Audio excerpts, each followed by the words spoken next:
कहते हैं अल्लाह ने आग की एक ऐसी लौ बनाई थी जो न इंसानों जैसी थी न फरिश्तों जैसी। वो लौ बिना धुएं की आग कहलाती थी और उसी से बनाए गए जिनका जिक्र कुरान में भी है और जिनके किस्से सदियों से हमारे गांव कस्बों की गलियों में फुसफुसाए जाते रहे हैं। कहते हैं जिनकी अपनी दुनिया है, अपने शहर, अपने घर, लेकिन कभी कभी वो हमारी दुनिया में भी आते हैं और अगर उन्होंने तुम्हें देख लिया तो समझो अब तुम उनकी नजरों से बच नहीं सकते। उत्तर प्रदेश के सहारनपुर जिले में एक गांव था, नूरपुर। छोटा सा गांव, चारों तरफ घने आम के बाग और बीच में एक पुरानी जर्जर मस्जिद जो अब खंडहर बन चुकी थी। गांव वाले कहते थे इस मस्जिद में कोई नमाज नहीं पढ़ता क्योंकि यहाँ एक जिन का बसेरा है। बुजुर्गों का कहना था रात के वक्त अगर कोई उस मस्जिद के पास से भी गुजर जाए तो अगली सुबह वो पागल हो जाता है या फिर हमेशा के लिए गायब। गांव के बच्चे बचपन से ही ये बातें सुनते सुनते बड़े होते थे। कोई इन्हें मानता, कोई मजाक उड़ाता, लेकिन एक अजीब सा डर हर किसी के दिल में था। रात होते ही गांव सुनसान हो जाता, दरवाजे बंद, चूल्हे बुझाए जाते और लोग अपने अपने घरों में कैद हो जाते। ऐसे ही एक सर्द दिसंबर की रात थी। आसमान बादलों से घिरा था, ठंडी हवाएं गलियों में सीटी बजा रही थी। गांव के छोर पर एक कच्चे मकान में 23 साल का इमरान अपने दोस्तों के साथ बैठा था। 3-4 लड़के आग तापते हुए बातें कर रहे थे। तभी इमरान ने धीरे से कहा, सुनो, एक बात सोच रहा था। मक्ता पर के साथ ही आगे गली पर एक बात गाओ। तभी इमरान ने धीरे से कहा, कार। दोस्त हंसते हुए बोले, अबे फिर से कोई पागलपन मत करना, पिछली बार कुएं में कूदने का ख्याल आया था, याद है? इमरान ने शरारती मुस्कान दी। नहीं, इस बार कुछ और है, उसने फुसफुसाकर कहा। आज रात मस्जिद चलोगे? सब एक दूसरे का मुंह देखने लगे, फिर सब ठहाके मारकर हंस पड़े। तू पागल है क्या? रात में जिन पकड़ लेगा तो? इमरान ने मजाक उड़ाते हुए कहा, अरे जिन विन कुछ नहीं होता, ये सब बुजुर्गों की कहानियां हैं। लेकिन उसके दोस्त रिजवान ने गंभीर चेहरा बनाते हुए कहा, इमरान मजाक मत कर, मेरे चाचा के साथ जो हुआ था भूल गया? बाकी लड़कों ने चुपचाप सिर हिलाया। इमरान ने भौहें चढ़ाते हुए पूछा, क्या हुआ था? रिजवान ने धीमे स्वर में कहा, 5 साल पहले की बात है। मेरे चाचा का खेत मस्जिद के पास है। एक रात खेत में पानी लगाने गए थे। सुबह मिले, लेकिन होश में नहीं थे, बस बड़बड़ाते रहते थे। वो सफेद कपड़ों वाला लंबा आदमी, आंखें लाल, और फिर 3 महीने में उनकी मौत हो गई। अचानक बाहर से ठंडी हवा का एक तेज झोंका आया जिससे अलाव बुझने लगा। सबने घबरा कर चारों तरफ देखा। गलियों में अंधेरा, सिर्फ दूर कहीं कोई दरवाजा चरमराया जैसे हवा से हिला। इमरान की आंखों में अब भी वही जिद थी, आज रात मैं मस्जिद जाऊंगा, चाहे तुम लोग आओ या नहीं। इमरान की आंखों में भी काम कर रहा है। रिजवान ने हाथ पकड़ते हुए कहा, पागल मत बन, अल्लाह के वास्ते। लेकिन इमरान ने उसकी पकड़ छुड़ाई और बोला, अगर जिन होते हैं तो देखना चाहता हूँ, वरना सारी जिंदगी डर के साए में जीना पड़ेगा। ये कहकर वो उठ खड़ा हुआ। बाकी 3 लड़के डर और जिज्ञासा के बीच फंस गए और आखिर में सबने तय किया, ठीक है, लेकिन हम मस्जिद के अंदर नहीं जाएंगे। रात के करीब 12 बजे चारों लड़के टॉर्च और एक छोटा सा लाठी लेकर निकल पड़े। गांव की सुनसान गलियों से होते हुए वो आम के बाग के बीच से गुजरे। बाग में पत्तों की सरसराहट, कहीं कहीं उल्लू की आवाज और ठंडी हवा में एक अजीब सी गंध, जैसे किसी ने लोबान या अजीब धूप जलाई हो। जब वो मस्जिद के करीब पहुंचे तो दूर से ही उसका टूटा हुआ गुंबद नजर आया। दीवारों पर काई जम चुकी थी, दरवाजे आधे टूटे हुए थे। हवा जब लकड़ी के पटरों से टकराती तो हूं जैसी आवाज निकलती, जैसे कोई अंदर से रो रहा हो। रिजवान ने डरते हुए कहा, बस यहीं रुक जाते हैं, लेकिन इमरान आगे बढ़ता गया। टॉर्च की रोशनी दीवार पर पड़ते ही उन्होंने देखा, वहां अजीब से निशान थे, जैसे पंजों के, लेकिन इंसानी पंजों जैसे नहीं, लंबे, नुकीले।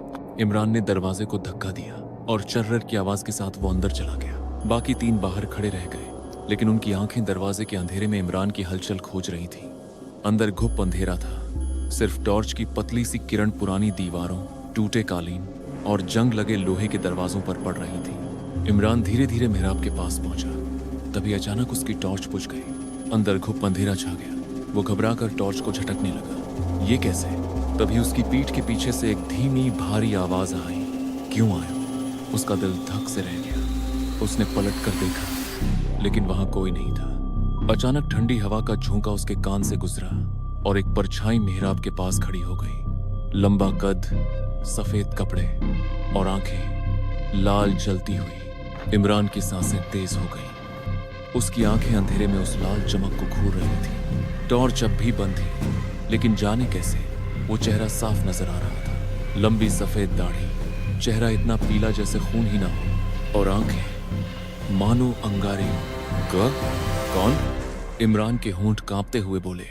वो आकृति हल्की सी हिली और उसकी आवाज कानों में नहीं, सीधे दिमाग में गूंजी। तुम इंसान क्यों आए हो यहाँ? ये मेरी इबादतगाह है, तुम्हारी नहीं। बाहर खड़े रिजवान और बाकी लड़कों को अंदर से इमरान की धीमी सी आवाज़ सुनाई दी, लेकिन शब्द साफ नहीं थे। उन्होंने डरते डरते दरवाजे के पास कदम रखा। तभी मस्जिद के अंदर से अचानक किसी भारी चीज के गिरने की आवाज आई। इमरान! रिजवान चिल्लाया और दरवाजे जैसे ही टॉर्च की रोशनी ने अंधेरे को चीरना शुरू किया, दीवारों की नमी चमक उठी। हर कोने में जाले झूल रहे थे, जैसे कोई मकड़ी नहीं बल्कि सदियों से सोई कोई चीज इन्हें बुनती आ रही हो। हवा भारी थी, उसमें मिट्टी और पुराने धुएं की गंध मिली हुई थी। उन्होंने देखा, मिहराब के पास इमरान अकेला खड़ा था। उसका चेहरा बिल्कुल पीला, होंठों के किनारे सूखकर सफेद पड़ गए थे और आंखें बड़ी बड़ी खुली हुई, जैसे किसी ने उनकी पलकें खींचकर खोल दी हों। वो बेतरतीब तरीके से होंठ हिला रहा था, लेकिन आवाज़ें इतनी धीमी थी कि शब्द सुनाई नहीं दे रहे थे। बस एक थरथराहट महसूस हो रही थी। इमरान! रिजवान ने कांपती आवाज में पुकारा। उसके कदम आगे बढ़ने की कोशिश कर रहे थे, लेकिन दिल की धड़कन इतनी तेज हो चुकी थी कि कानों में सिर्फ धक धक गूंज रही थी। वह पास आकर इमरान का कंधा हिलाता है, लेकिन इमरान का शरीर ऐसे खड़ा था जैसे पत्थर हो गया। टॉर्च की रोशनी जमीन पर पड़ी और तभी सबके पैरों तले जैसे जमीन खिसक गई। मिहराब के फर्श पर एक गोल निशान खुदा हुआ था, मानो किसी ने पत्थर पर चाकू से नहीं बल्कि आग से उकेरा हो। उस गोल निशान के चारों तरफ उल्टी सीधी लिपि चमक रही थी, जैसे शब्द खुद रोशनी छोड़ रहे हो। निशान के बीच एक हल्का सा धुआं घूम रहा था, पहले काले रंग का, फिर धीरे धीरे गाढ़ा होते होते उसमें लाल आभा आने लगी, और उसी घूमते धुएं में से वो लाल आंखें फिर से दिखी। पहले धुंधली, फिर एकदम साफ, और फिर वो परछाई बाहर निकल आई। वो लंबा था, इतना लंबा कि उसका सिर टूटी हुई छत से लगभग छू रहा था। शरीर अस्वाभाविक रूप से पतला, लेकिन उसमें एक ऐसी ताकत का एहसास था जो इंसानों में नहीं होती।